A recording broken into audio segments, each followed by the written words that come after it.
Assalamu alaikum, my dear students. Hope you all are fine and following this channel.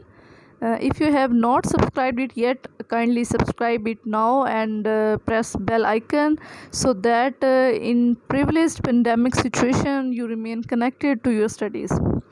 So students, today's lecture is from FSC Biology, part 2nd from Punjab Textbook Board, and the unit that is under discussion is homeostasis. That is your first unit, and let's move to your lecture. Bismillahirrahmanirrahim.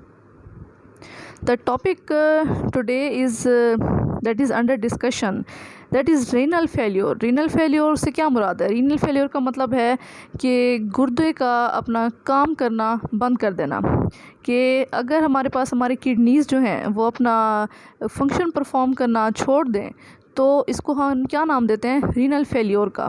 और क्या होता है kidney का function? You have early studied in previous lecture that function of kidney is urine formation, and why urine formation is important? Because it remove excess of waste product from our body, and at the end result is cleaning of our blood, that is very necessary for our health.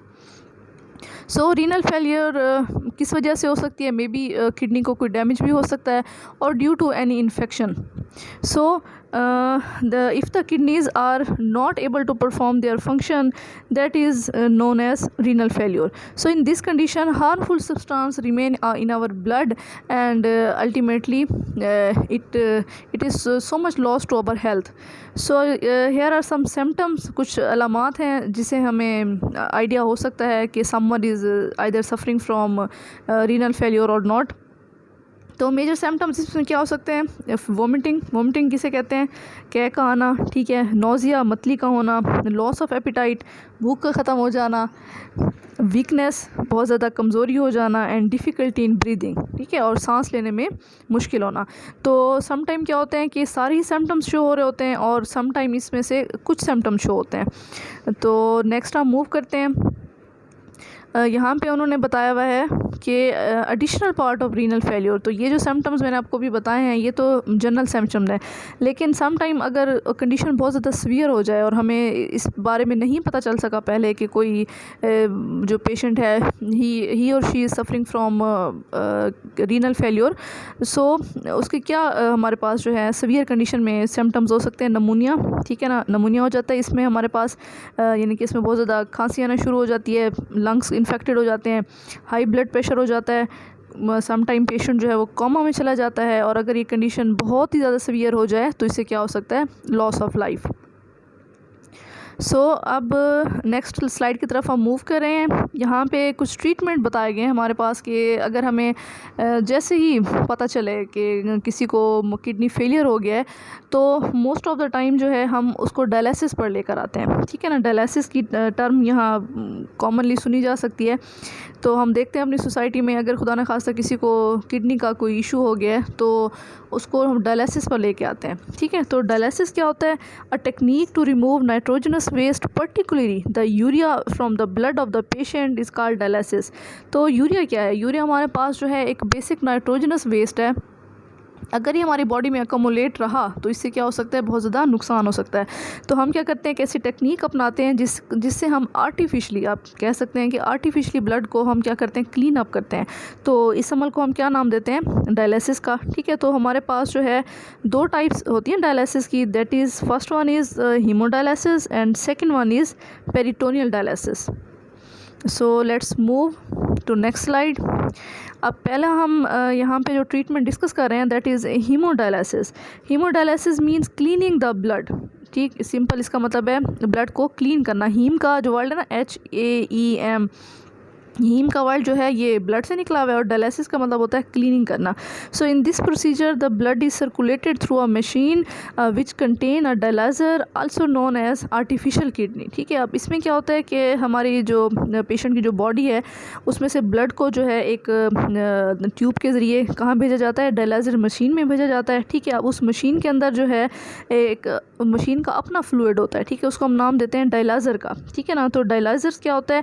Dialyser के अंदर move कर रहा होता है fluid, ठीक है, जो उस मशीन का है, और उसके साथ ही हम क्या करते हैं, ब्लड को एंटर कर देते हैं। तो इससे क्या होता है कि dialyser has 2 spaces separated by thin membrane and dialysis fluid on the other side. अब डायलाइजर के अंदर क्या होता है, इस मशीन के अंदर बेसिकली क्या होती है, एक सेपरेशन होती है, थिन मेम्ब्रेन होती है, उसके एक तरफ डायलिसिस फ्लूइड होता है, दूसरी तरफ जो है ब्लड होता है। तो जैसे ये दोनों आपस में एंटी डायरेक्शन में मूव करते हैं तो ब्लड के अंदर जो वेस्ट मटेरियल है वो क्या होता है, उस मेम्ब्रेन को क्रॉस करके डायलाइजिंग फ्लूइड में आ जाता है, ठीक है। एंड यहाँ पे एक फिनोमिना एक्ट करता है that is known as diffusion. Diffusion क्या होता है, movement of material from area of higher concentration to area of lower concentration. क्योंकि ब्लड हमारे पास क्या होता है, फुल ऑफ वेस्ट मटेरियल है, तो जैसे ही वो ब्लड मूव करेगा डायलाइजर मेम्ब्रेन में से, तो ब्लड में से क्या होगा, वेस्ट मटेरियल उस मेम्ब्रेन को पास करके किस में आ जाएगा, डायलाइजिंग फ्लूइड में। And dialysis take place 6 to 10 hours and 3 times a week, ठीक है। तो इस प्रोसीजर में तकरीबन जो है 6 से 10 घंटे भी लग जाते हैं, और इसको वीक में 3 टाइम तो मस्ट है, ठीक है। तो नेक्स्ट आपके पास एक डायग्राम आ रही है, इसमें आप देख सकते हैं कि एक पेशेंट है, उसको हमने अंडर डायलिसिस रखा हुआ है। तो अगर आप इसको जूम करके देखें तो यहाँ पे हमारे पास जो है, देखें जनाब, ये हमारे पास आप देख सकते हैं कि पेशेंट की जो आर्म की वेन है उसमें जो है 2 ट्यूब्स एंटर हो रही हैं, ठीक है।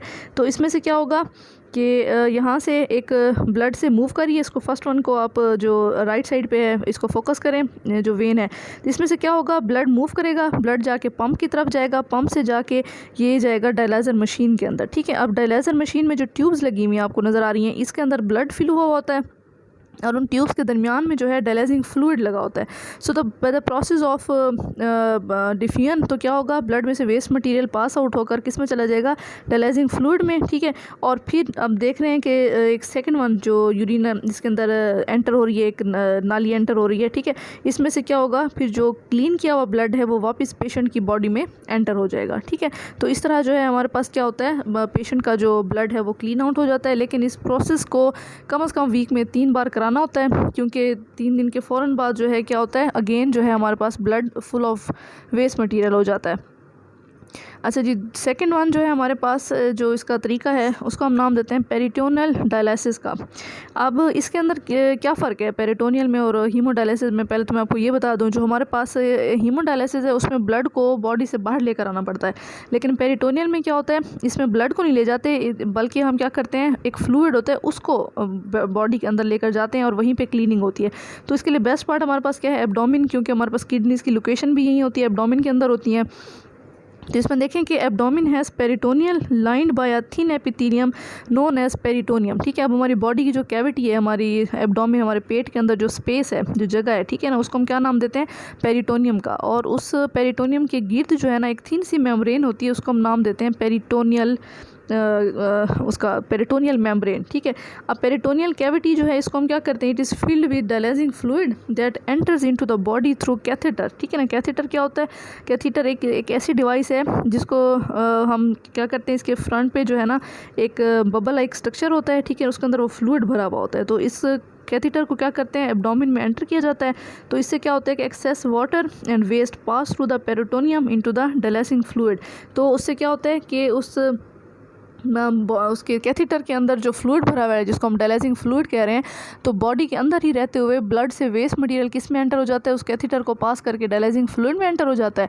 और फिर हम क्या करते हैं, उस कैथेटर को बॉडी से बाहर निकाल लेते हैं। तो यूँ क्या होता है, ब्लड बॉडी के अंदर रहते हुए क्लीन अप हो जाता है। तो लेकिन इसका एक डिसएडवांटेज ये है कि इसको several times in a day जो है परफॉर्म करना पड़ता है, बार बार कैथेटर को जो है वो बॉडी के अंदर एंटर कराना पड़ता है, ठीक है। तो ये देखें, आपके सामने उसकी डायग्राम है, तो इसको आप फोकस कर लें, ठीक है जनाब। तो इसमें देखें आपको 2 बैग्स दिखाए गए हैं। तो इस तरीके से जो है यहाँ पे बॉडी के अंदर आप देख सकते हैं कि एब्डोमिन के अंदर किस तरह जो है हम डायलिसिस का प्रोसेस जो है वो वर्कआउट कर सकते हैं, ठीक है। तो ये तो हमारे पास उस वक्त ट्रीटमेंट होता है कि अगर हमारे पास किडनी ऐसी सिचुएशन में हो कि किसी हद तक जो है वो फंक्शन परफॉर्म कर सकें या लाइव हों, ठीक है। तो लेकिन एक ऐसी सिचुएशन जब बिल्कुल ही किडनीज जो हैं डैमेज हो जाएं और उस पर डायलिसिस भी अप्लाई ना कर सकें, ठीक है, तो तब हम इसके लिए क्या करते हैं, इसके लिए एक लास्ट ऑप्शन होती है हमारे पास, किडनी ट्रांसप्लांट। जिसमें देखें कि डायलिसिस में be used as temporary Maihar, ठीक है, टेम्परेरी होती है। आपने देखा कि हम क्या करते हैं, हीमोडायलिसिस को हमें हफ्ते में 3 दफ़ा कराना पड़ता है, पेरिटोनियम को दिन में सेवरल टाइम कराना पड़ती है। तो इसका एक और हमारे पास ऑप्शन है, that is kidney transplant. In high degree renal failure is known as uremia या end stage of renal disease, ठीक है, कि बिल्कुल जब कोई चांस ना रहे किडनीज़ के सही होने का, तो हम क्या करते हैं, किडनी को रिप्लेस कर देते हैं, ठीक है। और इस स्टेज को हम कहते हैं यूरीमिया, या ये हमारे पास क्या कहलाती है, end stage of renal disease. So the dialysis is not endlessly, thus the surgical transplantation of matching donor kidney is only option left as a permanent treatment, ठीक है। तो इसमें क्या होता है कि जब डायलिसिस भी काम करना छोड़ दे तो इसका एंड रिजल्ट हमारे पास क्या होता है, हमारे पास एक सिंगल ऑप्शन रह जाता है कि किसी डोनर की किडनी को आप ट्रांसप्लांट कर दें। डोनर हम हमेशा उसी पेशेंट को लेंगे, पेशेंट के साथ जिस भी बंदे का, हेल्दी पर्सन का ब्लड मैच कर रहा है, ब्लड ग्रुप, तो हम क्या करते हैं, उसकी किडनी को जो है वो हम एंटर कर देते हैं या ट्रांसप्लांट कर देते हैं पेशेंट की बॉडी में। सो ये हमारे पास एक हद तक अच्छा ट्रीटमेंट है, सक्सेसफुल भी है, ठीक है। तो इस तरह हम क्या कर सकते हैं, किडनीज़ के हवाले से या रीनल फेलियर के हवाले से जो ट्रीटमेंट्स हैं, पॉसिबल ट्रीटमेंट, वो इसमें हम कर सकते हैं। अच्छा जी, नेक्स्ट वन अब हमारे पास एक टॉपिक है, दैट इज़ थर्मो रेगुलेशन, ठीक है। थर्मो रेगुलेशन जो है ये थर्ड पार्ट है होम्योस्टेसिस का। तो थर्मो रेगुलेशन की डेफिनेशन आप ऑलरेडी पढ़ चुके हैं। What is thermoregulation, that is maintenance of heat in our body, ठीक है, कि हमारी जो बॉडी है वो हीट को किस तरह मेंटेन रखती है इस हद तक कि वो उसको नुकसान ना पहुंचा सके। तो इस अमल को हम थर्मो रेगुलेशन कहते हैं। इस बेस पर हमने एनिमल्स को दो हिस्सों में डिवाइड किया हुआ है। First one is poikilotherms and second one is homeotherms, ठीक है। तो दो किस्म के हमारे पास एनिमल्स होते हैं। तो पोकिलोथर्म्स की आप देखें डेफिनेशन कि animals can not maintain their body temperature and can be changed according to climate, के ऐसे एनिमल जो क्लाइमेट के हिसाब से अपना बॉडी टेम्परेचर जो है वो तब्दील करते रहें, ठीक है। तो उसके अंदर कोई स्पेसिफिसिटी ना हो टेम्परेचर के हवाले से, तो इसको हम नाम देते हैं पोकिलोथर्म्स का। And it includes amphibians, reptiles, fishes, ठीक है। अच्छा जी, नेक्स्ट हमारे पास है होम्योथर्म्स। होम्योथर्म्स क्या होते हैं, the animals that can maintain their body temperature and it does not change according to environment, that are known as homeotherms. और इसमें हमारे पास आ जाते हैं बर्ड्स और मैमल्स, ठीक है। अब इसमें यहाँ पे अगर मैं आपको ह्यूमन की एग्जांपल दूँ तो हमारा जो ऑप्टिमम बॉडी टेम्परेचर होता है वो हमारे पास होता है 37 डिग्री सेल्सियस, ठीक। और अगर हम ऑप्टिमम पे लेकर आएँ इसको जनरल रेंज में, तो 36 से लेकर 38 तक, मतलब हम कम से कम टेम्परेचर जो है अगर हमारी बॉडी में फ्लक्चुएट करता है 36 तक हम उसको बियर कर सकते हैं, या 38 तक। इसलिए हम देखते हैं कि जैसे ही हमारे पास गर्मियों का सीज़न आता है, इन समर सीज़न, हमारे अंदर क्या स्टार्ट हो जाती है, रेस्पिरेशन, ठीक है, पसीना आना शुरू हो जाता है गर्मियों में। तो जब पसीना आता है हमारी बॉडी जो ऑलरेडी हीट अप हो चुकी होती है, तो वो क्या हो जाती है, कूल डाउन हो जाती है towards 37 degree Celsius. Same as जब सर्दियों का सीज़न आता है, विंटर सीज़न में, तो बाहर बहुत ज़्यादा सर्दी होती है, तो हमारी बॉडी के अंदर क्या स्टार्ट हो जाती है, शिवरिंग। शिवरिंग का मतलब है कंपना, ठीक है, थरथराना। तो शिवरिंग बेसिकली क्या है, शिवरिंग हमारे पास वह हमारे मूवमेंट ऑफ मसल्स हैं, ठीक है। तो इससे हमारे पास क्या पैदा होती है, हीट पैदा होती है। तो मतलब अल्टीमेटली हमारी बॉडी अपने टेम्परेचर को 37 तक ही सेट रखती है, ठीक है। तो इस तरह के एनिमल्स को हम क्या नाम देते हैं, होम्योथर्म्स का।